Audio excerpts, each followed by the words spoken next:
Hey guys, it's Bad. I'm back again with a quick haul.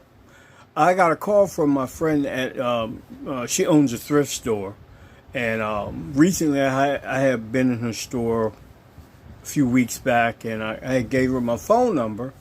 That anytime she comes across any comic books, to give me a call, and I would come out to the store, and if I liked them, I'd pick them up. And she called me 2 days ago, but I couldn't get out to her store until today.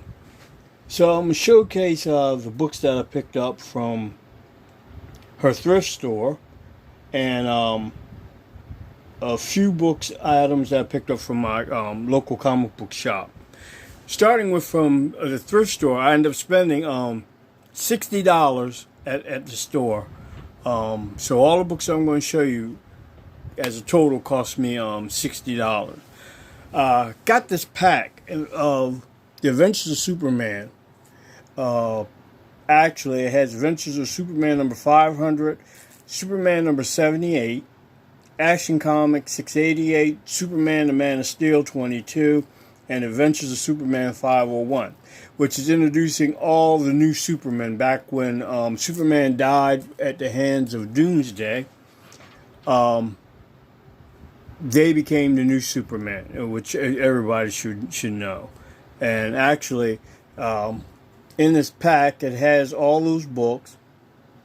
It also has 4 collectible trading cards. And if you can remember Pogs back in the day, that was like the big thing for about a year or two.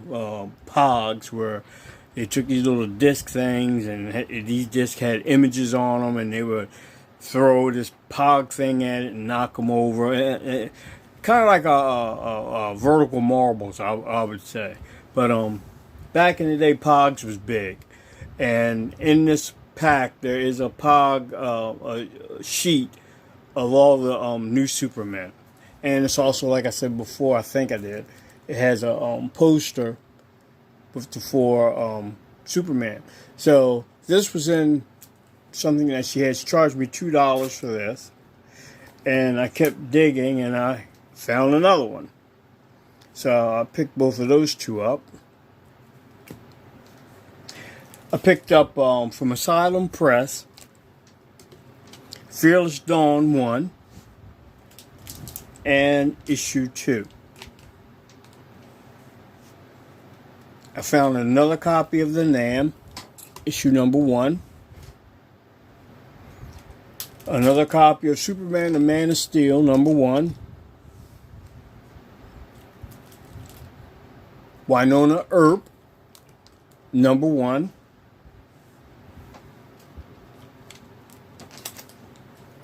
Picked up some Conan. I'm not into Conan, but some of the issues I will pick up. Like this one with where he's fighting against King Cole. And it also has Belit and Red Sonja in it. And issue number 78 has Red Sonja. Batman Year 3, issue 436, first appearance of Tim Drake. 437, part 2 of Batman Year 3. Part 3 of Batman Year 3. That's issue number 438. And part 4 of 439. I mean, she had some great books in there, but a lot of the books weren't in the best condition.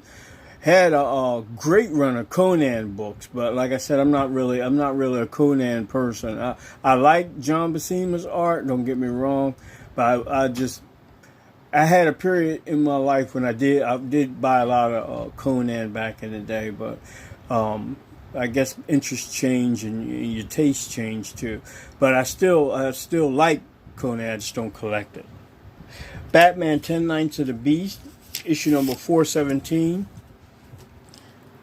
First appearance of the KGBs.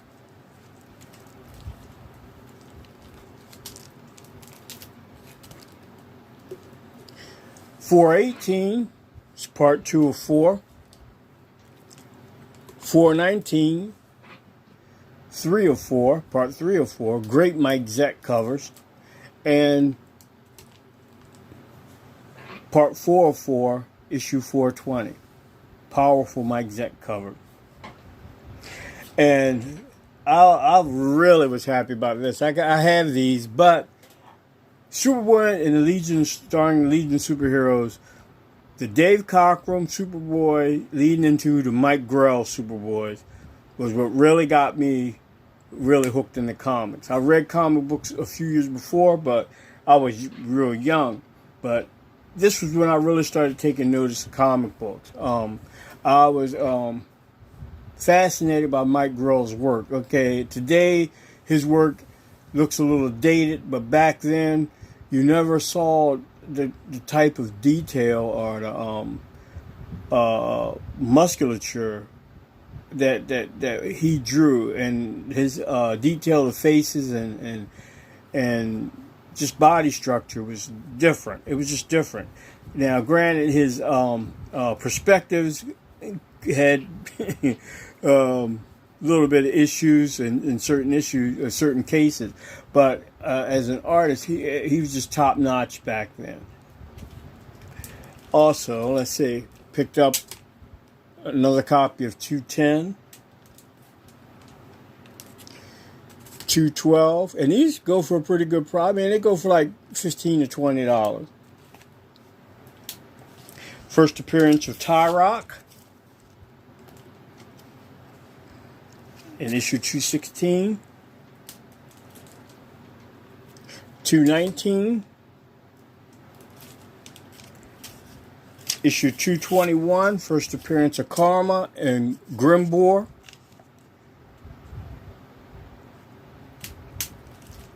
issue 225, first appearance of Dawnstar in issue 226. Let me move these out of the way. Running out of steam and space. And later issues of Legion, number 278. This one, Superboy was under the disguise as a character called Reflecto. 279, great George Perez cover. One of my favorite covers for issue 280 by George Perez. Issue number 281. And it had a heaping helping of Master of Kung Fu. And with the new movie coming, I was happy to dig in and get copies of Master of Kung Fu. Issue number 61.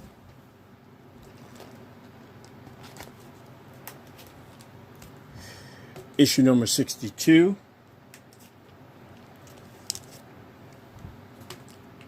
Issue number 63. Another copy, like I said, my favorite cover. One of the two favorite covers. Issue number 64. Great Paul Gulacy cover. Issue number 66. Looks like a Dave Cockrum cover. Here's the other Paul Gulacy cover, another copy of 67. Beautiful, beautiful artwork. Issue number 69. Somebody had a grease pen and put the date on it. Alright, this is issue number 70, and it has the first appearance of Anna, first appearance of the Black Demon sect, and the first appearance of Dr. Chow.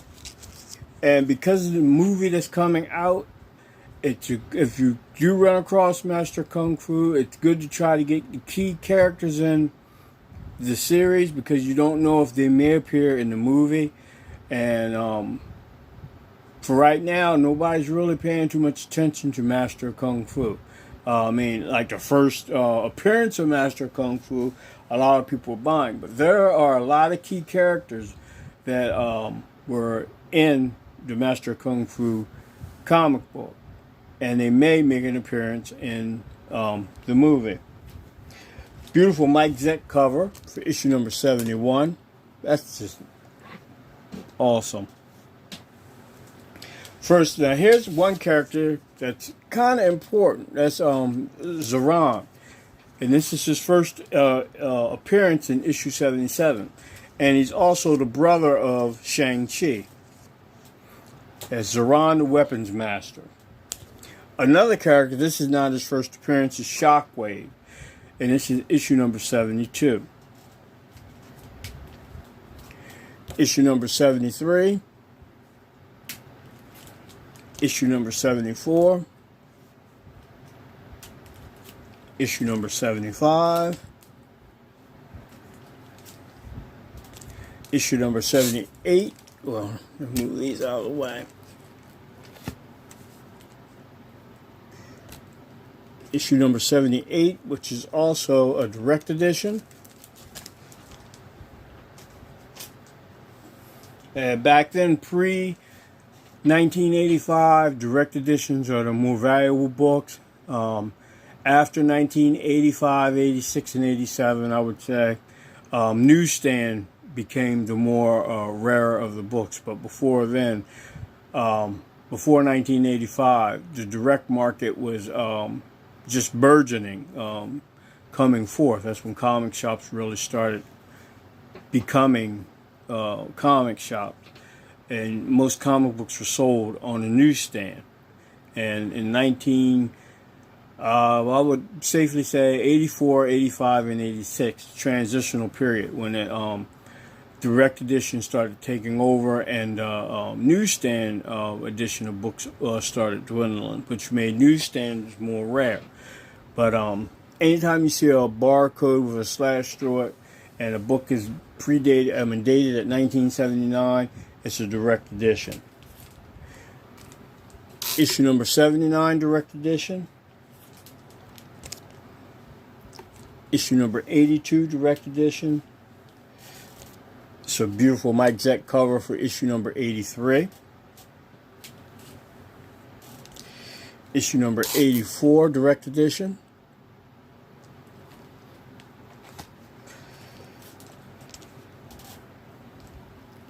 Issue number 85, and which is direct edition, and issue number 86, another great Mike Zeck cover. Also picked, I wish I wasn't even thinking, I picked up issue 1 of MAGIK, but all the other ones are there, 2, 3, and 4, and I don't know for the life of me why I didn't pick them up, but I'll probably go back and get them, and because nobody's really at this store. She doesn't have many people coming and looking for comic books. She's looking for all kinds of other stuff in the thrift store. And the store is so packed with stuff that it's not the neatest place, but, I mean, if you want something, you have to really dig for it. And I'm quite sure I can get these books tomorrow if I need be, or sometime next week. So I'll probably go back and pick up 2, 3, and 4. I definitely had to pick this up. I always liked the anniversary issue covers. New Mutants number 45. Perfect copy of New Mutants Annual. First appearance of Megan Broderick, who will later become Psylocke.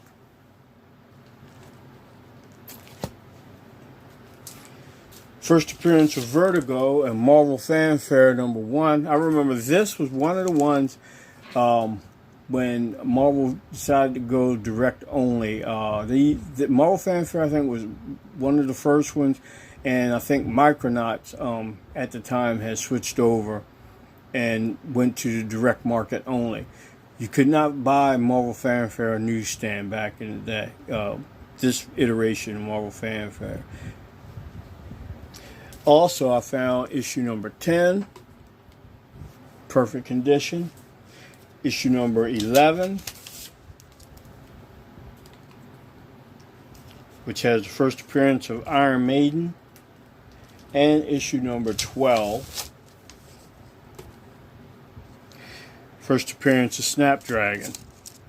Now, my local comic book shop picked up my normal books that come out during the week, and also found this in a $5 bin.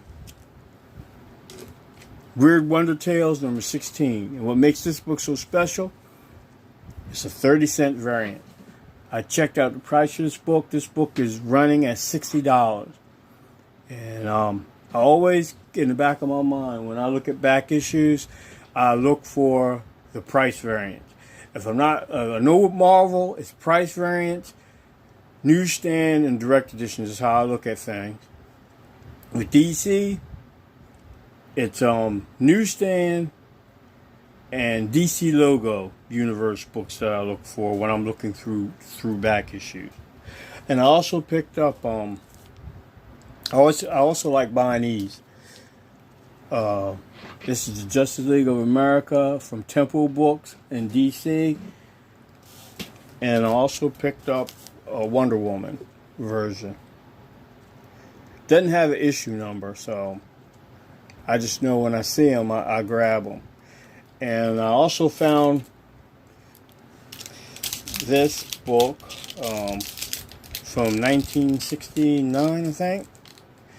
Batman. It's got a price tag of price point 49 cents. Oh, little big books. Well, big little books. I'm sorry. And this is in great condition. And when I saw it, I had to have it. But yeah, I collect all these type of books whenever I can find them, and they're in good shape. This one is in exemplary shape. And that's all I got. I mean, beyond the new books that came out, and with the way new books are going now, I mean, new books being so super hot now, certain books, it's kind of I don't know. I don't get frustrated with it because it is what it is. Regardless, things are going to be what they are. And at this point, like, if I don't get it, I'm not stressed about it. But this market is just off the chain as far as what's going on with these comic books. I don't know if that's good or bad. For a person who just wants to read a book, it's bad because certain books are so hot that when they come out, they're gone. Now, the case, like most comic book shops will argue, well, if you want the book, you should sign up for a subscription service, which is true. I mean, but some people do not have access to comic book shop. And also, they might not want to try to carry a run because a lot of shops kind of like are negative towards you just signing up for one book. They want you there for at least 2 or 3 or 4 issues or whatever, But I mean, it is what it is. It's fun, but it's confusing, But I just throw my hands up in the air, and like I said, if I get what I get it, If I get it, fine. If I don't, I'm not losing any sleep over it, Most of the time, it'll come right back around, and I'll find it somewhere else, or I'll end up buying it somewhere else. But I will not pay way over the price for a book I'm not really that into anyway. So, on that note, other than that, I mean, I had an eventful day. And I just hope everybody is, taking care of themselves and their families and having fun collecting. And that's basically it. It's Bad Adventure. I hope you enjoyed the video. See you next time. All right, goodbye.